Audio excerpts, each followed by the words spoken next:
Complete GK series शुरू करने वाले हैं जो कि एडीपी के लिए दृष्टि से बहुत ज़्यादा इम्पोर्टेंट है। इसके अलावा दूसरे सभी एग्जाम्स की दृष्टि से बहुत इम्पोर्टेंट है। ये पूरी सीरीज जो रहेगी एमपीपीएससी ने जो भी सिलेबस एडीपीओ के लिए दिया है जीके में उस पर बेस्ड रहेगी। आज से हम इस चीज़ को पूरा शुरू करने वाले हैं। आप मेरे साथ बने रहे, एडीपीओ का सारा जीके मैं आपको कवर करा दूँगी। चलिए आज का वीडियो लेक्चर शुरू करते हैं। आज जो हम टॉपिक लेने वाले हैं ये रोबोटिक्स है। आज जो हम पढ़ेंगे वो हम पढ़ेंगे कि रोबोटिक्स का बैकग्राउंड क्या है, कैसे वो पृष्ठभूमि पे आया, आज हम जहाँ हैं वहां तक हम कैसे पहुंचे। तो चलिए आइए शुरू करते हैं। देखिए, रोबोट शब्द किस भाषा से आया? सबसे पहला सवाल है, रोबोट शब्द किस भाषा से आया? इससे पहले हम ये जान लें कि रोबोट शब्द का मतलब क्या है। जब हमें रोबोटिक्स पढ़ना है तो रोबोट का मतलब भी हमें पता होना चाहिए।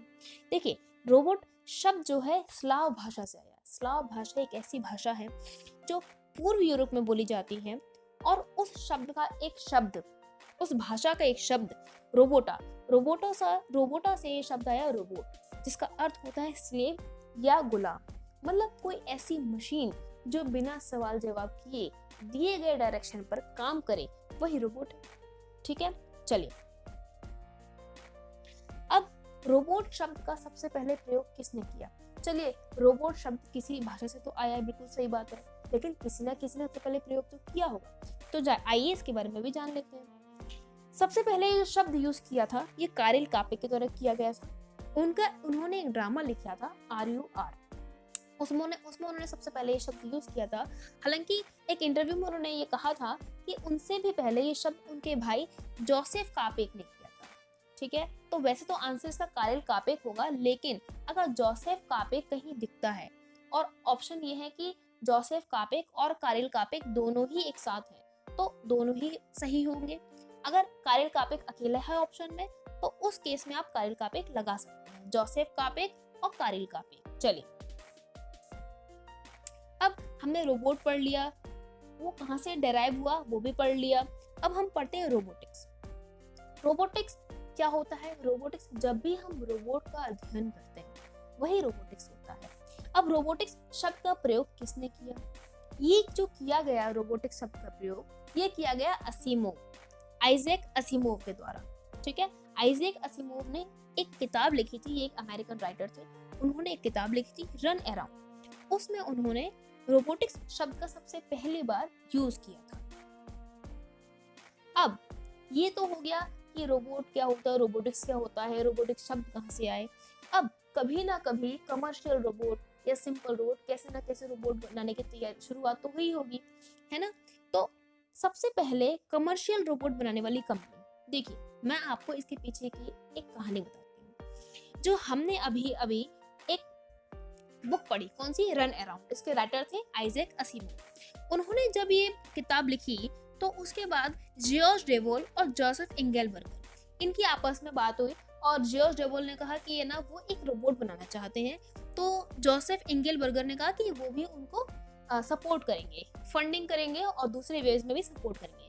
तो जियोर्ज डेवोल और जोसेफ इंगेलबर्गर, इन्होंने मिलकर एक रोबोट बनाया जो एक अमेरिकन कंपनी, जो बहुत ही फेमस कंपनी है, उसने उस रोबोट को खरीद लिया।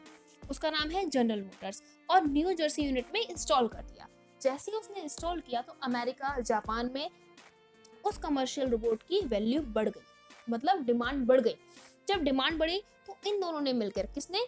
जियोर्ज डेवोल और जोसेफ इंगेलबर्गर, इन्होंने मिलकर एक कंपनी की शुरुआत की। उसका नाम था यूनिनेशन, मतलब सबसे पहले विश्व की सबसे पहली कमर्शियल रोबोट बनाने वाली कंपनी का नाम था यूनिनेशन।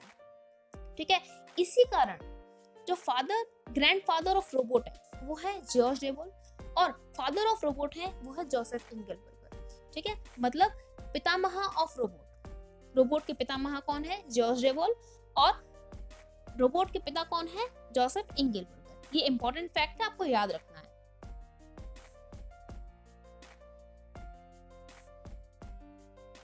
अब देखें वेबोट 1 क्या है। वेबोट 1 1972 में बनाया गया एक फुल स्केल ह्यूमनाइड रोबोट है, और ये जो रोबोट है वसेडा यूनिवर्सिटी जापान के द्वारा बनाया गया है। ये इंपॉर्टेंट है, इस क्वेश्चन को आप याद रखेंगे। ठीक है, चलिए, ये आज जो हमने पढ़ा है ये पूरा का पूरा जो बेस जो था ये था बैकग्राउंड ऑफ रोबोटिक्स। ठीक है, रोबोटिक्स का बैकग्राउंड जो मैंने आपको बताया ये है, और इसके आगे भी और भी वीडियो लेक्चर इसी टॉपिक पे आने वाले हैं। Thanks for watching. अगर आपको हमारी क्लासेस अटेंड करनी है एडीबीयू के लिए, एमपी सिविल जज के लिए, तो आप स्क्रीन पे दिए गए नंबर से हमसे कांटेक्ट कर सकते हैं, हमसे बात कर सकते हैं, व्हाट्सएप कर सकते हैं। इसके अलावा आपको हमारे चैनल को प्लीज लाइक, शेयर और सब्सक्राइब भी करना है, बिल्कुल मत भूलेगा। और अगर आप चाहें तो हमें इंस्टाग्राम पर लॉ स्कोप पेज पर फॉलो भी कर सकते हैं। Thanks for watching.